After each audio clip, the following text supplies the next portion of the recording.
오늘도 새벽을 깨워 기도의 자리에 나오신 성도님들을 주님의 이름으로 사랑하고 축복합니다.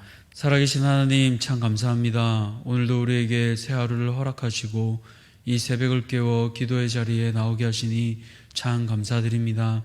하나님, 오늘도 우리에게 하나님 뜻을 알려주시고 깨닫게 하여 주셔서 하나님 말씀 따라 기쁨으로 살아가는 우리의 모든 복된 삶 되도록 주님 인도하여 주시옵소서. 주님, 특별히 바라기는 또 오늘부터 귀한 부흥회를 말씀 사경을 허락하여 주시니 참 감사합니다. 우리의 심령들이 다시 말씀으로 깨어 말씀 받고 하나님의 음성에 또 응답할 수 있는 귀한 시간들이 되게 하여 주시옵소서. 오늘부터 주일오후까지 시작되는 이 시간 가운데 한 영혼도 빠짐없이 이 복음잔치에 천국잔치에 나오게 하여 주시고 하나님의 말씀을 받아 우리의 심령이 새롭고 온전히 변화되는 시간 되도록 하나님 이 3일간 온전히 함께하여 주시길 간절히 소망합니다. 특별히 이 귀한 자리에 믿지 않는 자들도 많이 나오게 하여 주시고 성령께서 어떠한 분인지 또 깨달아 아는 그 귀한 시간 되도록 하나님 은혜 베풀어 주시옵소서.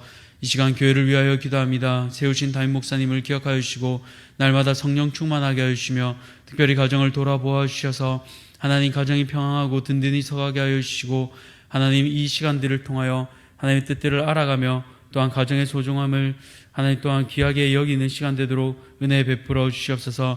날마다 영육간에 강건하게 하시고 하나님 귀한 성도들을 돌아보게 하시사 한 영혼 한 영혼을 사랑하는 예수님의 마음으로 목양할 수 있도록 하나님 날마다 그 주님의 마음을 가득 부어 주시옵소서. 하나님 또 올로 목사님과 그 가정 가운데 함께 하셔서 날마다 성령 충만하게 하시고 날마다 말씀의 강단을 허락하여 주셔서 은퇴 이후에도 복된 강단의 시간들을 허락하여 주시오며 또한 건강을 지켜주셔서 끝까지 하나님의 사명들을 잘 감당할 수 있도록 은혜 베풀어 주시옵소서. 동일한 은혜를 부교역자들 가운데도 함께하여 주시고 모든 직분자 가정에도 이 은혜들을 더하여 주시옵소서. 특별히 이 시간 해외와 군문에 나가 있는 자녀들을 위하여 기도합니다. 하나님 이 자녀들 가운데 함께하여 주시오며 비록 떨어져 있는 이 시간이지만 하나님 이 시간들을 통하여 특별히 하나님 말씀 앞에 엎드린 자녀들 되게 하여 주시고 날마다 하나님과 동행하는 귀한 복을 허락하여 주시옵소서. 주님, 여전히 우리 사랑하는 교회 가운데 영육간에 아픈 자들이 있습니다. 이들 가운데도 하나님 함께하여 주시고 말씀으로 치유하여 주시오며 아픈 질병들을 하나님 회복해 하여 주셔서 고치시고 위로하시는 그 주님을 만나는 귀한 시간 되도록 하나님 은혜 베풀어 주시옵소서. 이제 말씀을 듣습니다. 주님의 말씀 들을 때 순종할 수 있는 마음도 함께해 주셔서 오늘 하루도 말씀으로 승리하는 귀한 사랑하는 모든 대한교회 성도님들 되도록 은혜 베풀어 주시옵소서. 이 모든 것들 감사드리오며 살아계신 예수 그리스도 이름으로 기도드렸습니다. 아멘. 오늘 하나님께서 우리에게 주시는 말씀은 사도행전 5장 12절에서 26절까지 사도행전 5장 12절에서 26절까지 말씀입니다. 사도행전 5장 12절에서 26절까지 말씀 우리 다 찾으셨으면 함께 교독하도록 하겠습니다. 제가 먼저 읽겠습니다. 사도들의 손을 통하여 민간의 표적과 기사가 많이 일어나매 믿는 사람이 다 마음을 같이하여 솔로몬 행각에 모이고 그 나머지는 감히 그들과 상종하는 사람이 없으나 백성이 칭송하더라. 믿고 주께로 나오는 자가 더 많으니 남녀의 큰 무리더라. 심지어 병든 사람을 메고 거리에 나가 침대와 요 위에 누이고 베드로가 지날 때에 혹 그의 그림자라도 누구에게 덮일까 바라고 예루살렘 부근의 수많은 사람들과도 모여 병든 사람과 더러운 귀신에게 괴로움 받는 사람을 데리고 와서 다 나음을 얻으니라. 대제사장과 그와 함께 있는 사람 즉 사두개인의 당파가 다 마음에 시기가 가득하여 일어나서 사도들을 잡아다가 옥에 가두었더니 주의 사자가 밤에 옥문을 열고 끌어내어 이르되 가서 성전에 서서 이 생명의 말씀을 다 백성에게 말하라 하매 그들이 듣고 새벽에 성전에 들어가서 가르치더니 대제사장과 그와 함께 있는 사람들이 와서 공회와 이스라엘 족속의 원로들을 다 모으고 사람을 옥에 보내어 사도들을 잡아오라 하니 부하들이 가서 옥에서 사도들을 보지 못하고 돌아와 이르되 우리가 보니 옥은 든든하게 잠기고 지키는 사람들이 문에 서 있으되 문을 열고 본즉 그 안에는 한 사람도 없다이다 하나니 성전 맡은 자와 제사장들이 이 말을 듣고 의혹하여 이 일이 어찌 될까 하더니 사람이 와서 알리되 보소서 옥에 가두었던 사람들이 성전에 서서 백성을 가르치도다. 함께 읽겠습니다. 성전 맡은 자가 부하들과 같이 가서 그들을 잡아왔으나 강제로 못함은 백성들이 돌로 칠까 두려워함이더라. 아멘. 오늘 구경꾼이 아니라 복음 전도자입니다. 구경꾼이 아니라 복음 전도자입니다 라는 제목으로 말씀을 함께 나누겠습니다. 초등학교 5학년 때 일로 생각됩니다. 10월 어느 날이었는데요, 주일학교에서 늘 그렇듯 전도축제를 하는 날이었습니다. 그날은 1년에 유일하게 교회에서 햄버거를 먹을 수 있던 날이기도 했습니다. 그랬기에 그 기쁨을 모르는 세상 친구들에게 이 기쁨을 전해주고 싶었습니다. 한 달 전부터 공을 들여 한 친구에게 이 기쁜 소식을 전했습니다.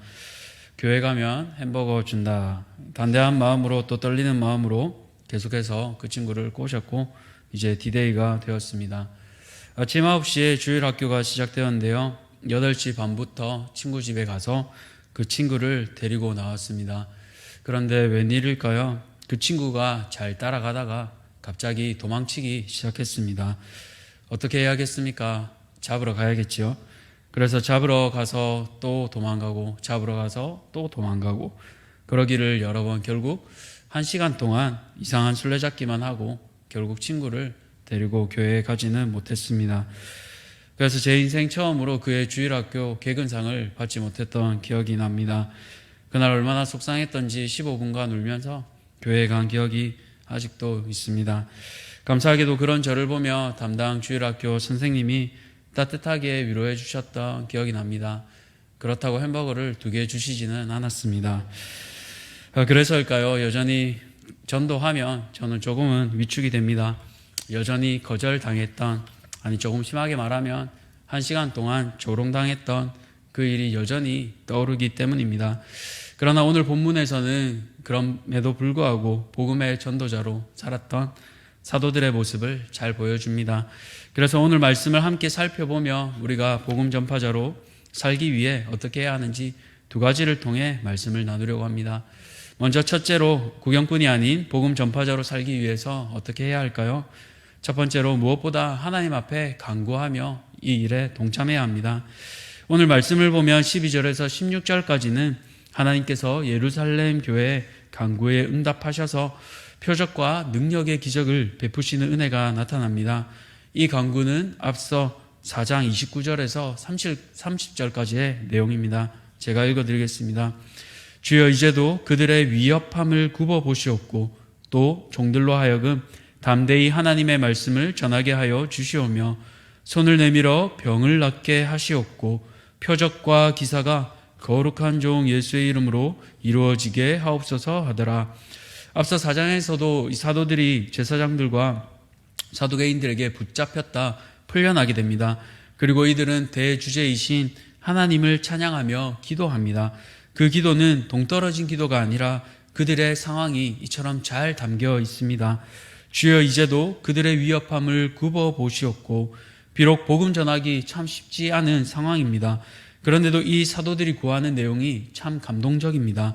피하게 해달라는 것이 아니라 담대히 하나님의 말씀을 전하게 하여 주시오며, 바로 이런 어려운 상황에서도 복음이 전파되도록 해달라고 기도하는 것입니다. 우리가 기도 듣는 하나님 마음이라도 어떻겠습니까? 마음이 움직이지 않겠습니까? 그리고 복음 전할 그 상황들을 간구합니다.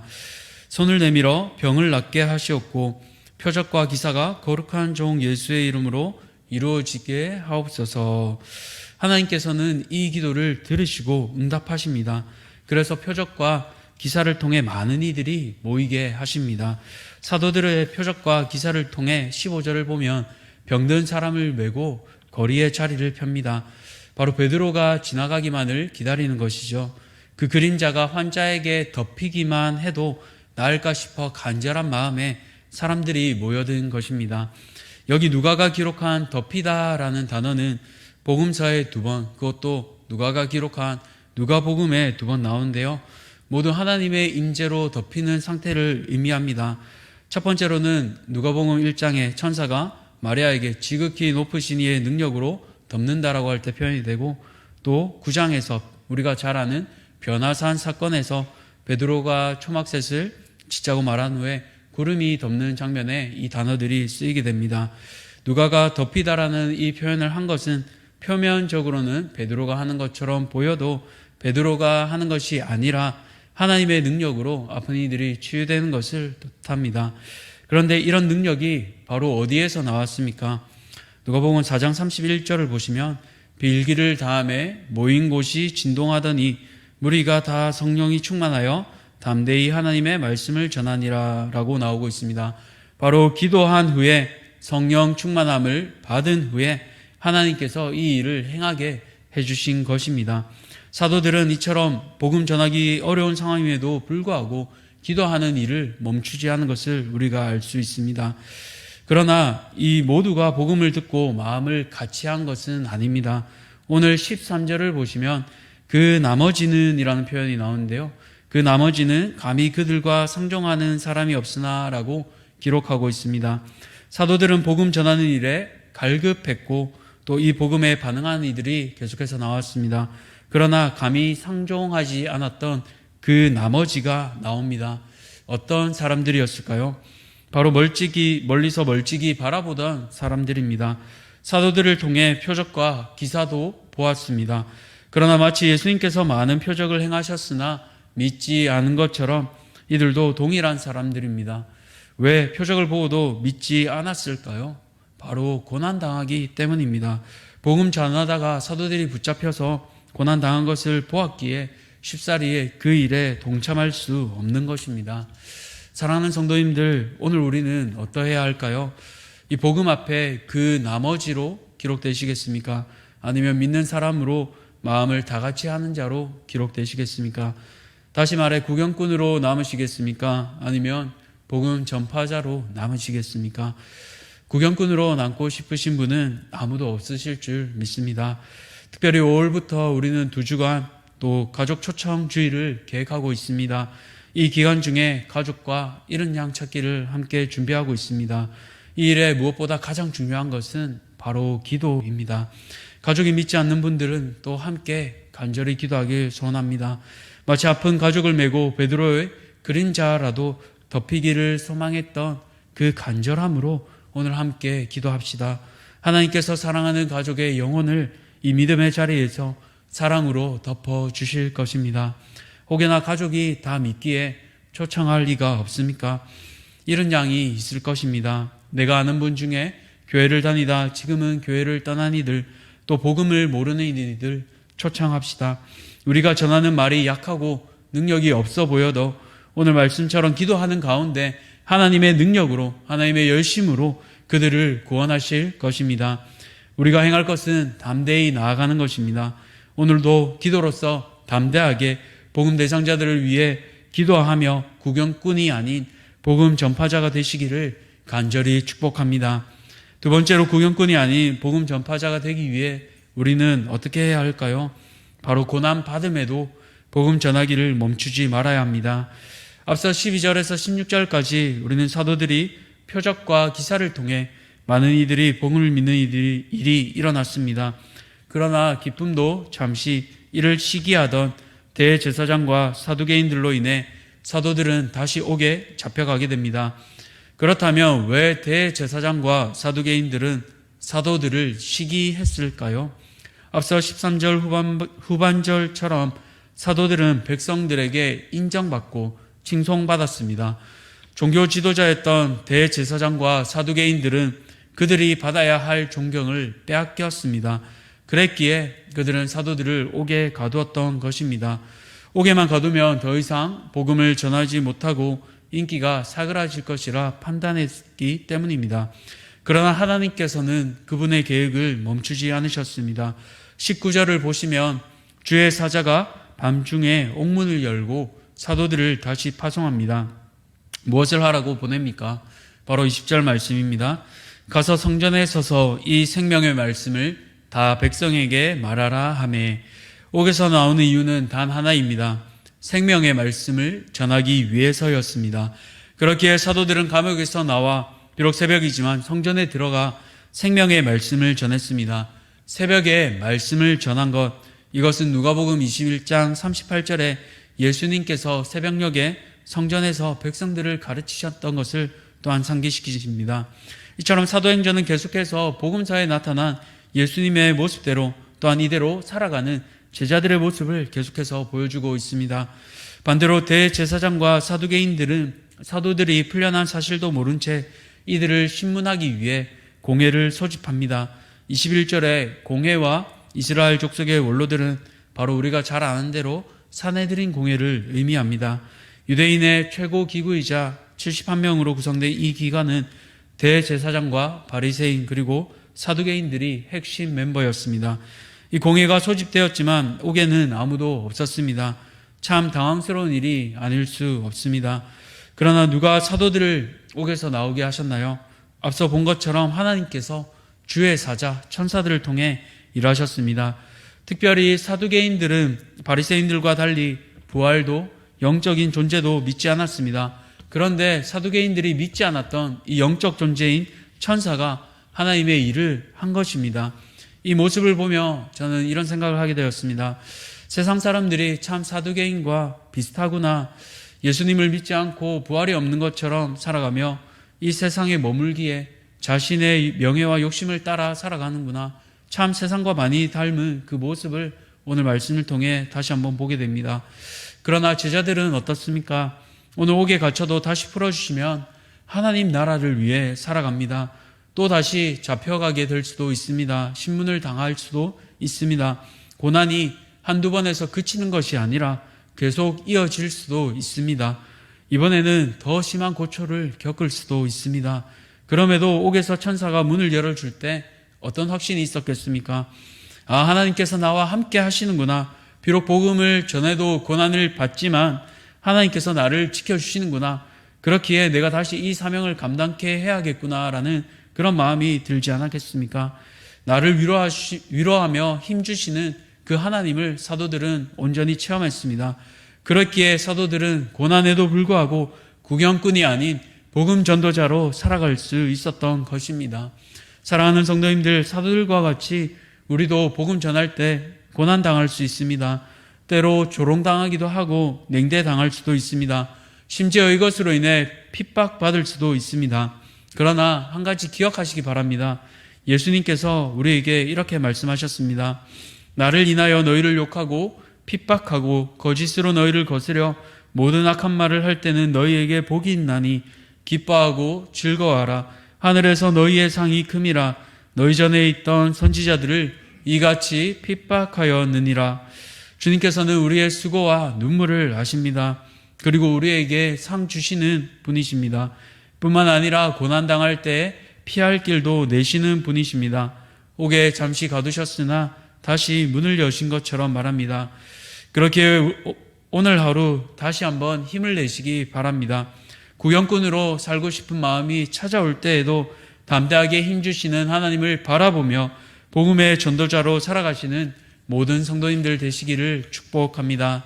말씀을 맺겠습니다. 구경꾼이 아니라 전도자로 살아가기 위해 우리는 첫 번째로 하나님 앞에 간구하며 복음 전도에 동참해야 합니다.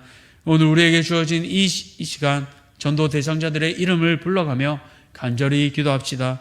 두 번째로 고난받음에도 복음 전하기를 멈추지 말아야 합니다. 우리에게 어떤 조롱과 핍박이 오더라도 상 주실 하나님을 바라보며 기쁨으로 복음을 전하시기 바랍니다. 때로 핍박이 오면 사도들에게 하신 것처럼 피할 길도 내주실 것입니다. 그렇기에 그 하나님을 의지하며 담대한 복음 전도자 되시기를 주님의 이름으로 축복합니다. 기도하겠습니다. 살아계신 하나님 감사합니다. 오늘 이 말씀을 통해 사도들이 고난받음에도 또 피할 길을 내시고 다시 한번 복음을 전할 수 있도록 은혜를 허락하여 주심을 보게 됩니다. 하나님, 사도들에게 많은 표적과 기사를 보이게 하시며 또 그 모든 능력은 기도할 때 이루어진 것을 말씀을 통해 깨닫게 됩니다. 하나님, 오늘 우리가 또 이 기도하는 일에 힘쓰게 하여 주시고 기도할 때 전도 대상자들의 이름을 불러가며 기도할 때 하나님 응답하여 주시옵소서. 그리하여 우리도 기도의 응답을 받고 하나님의 살아계심을 체험하며 누리는 그 놀라운 은혜가 우리 가운데 있게 하여 주시옵소서. 때로 이 복음을 전할 때 핍박받을 수 있습니다. 조롱당할 수 있습니다. 그러나 우리가 조롱당함에도 기뻐할 수 있는 것은 우리에게 상이 크기 때문입니다. 주님이 이 기쁨을 기억하며 사도들과 같이 채찍을 맞으며 그럼에도 핍박당함에도 기뻐할 수 있는 그 담대한 마음도 우리 모두에게 허락하여 주시옵소서. 그 믿음을 갖고 살아갈 수 있는 우리 사랑하는 모든 대한교회 성도님들 되게 하실 줄 믿고 살아계신 예수 그리스도 이름으로 기도드렸습니다. 아멘. 주님 가르쳐 주신 기도로 함께 기도의 자리로 나아가겠습니다. 하늘에 계신 우리 아버지여, 이름이 거룩히 여김을 받으시오며 나라가 임하시오며 뜻이 하늘에서 이루어진 것 같이 땅에서도 이루어지이다. 오늘 우리에게 일용할 양식을 주시옵고 우리가 우리에게 죄 지은 자를 사하여 준 것 같이 우리 죄를 사하여 주시옵고 우리를 시험에 들게 하지 마시옵고 다만 악에서 구하시옵소서. 나라와 권세와 영광이 아버지께 영원히 있사옵나이다. 아멘.